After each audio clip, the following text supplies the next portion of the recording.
So this is a quick video on how to install the Aventon cover. I generally put the plastic acrylic shield in the bottom half like that. You would then take the top half and slide it onto the unit like that. This would be on bars, then you would tilt this up a little bit just to keep it easier so that the screws don't fall out.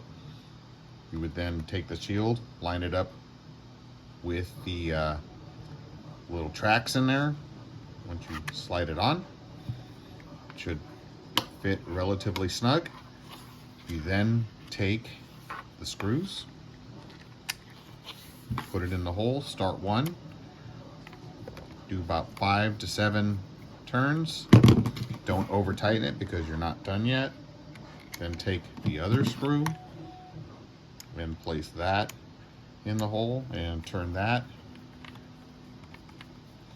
And then basically I just do it till it feels snug. That's plenty good. And do the second one till it feels snug. And pretty much that's all it takes to install the cover.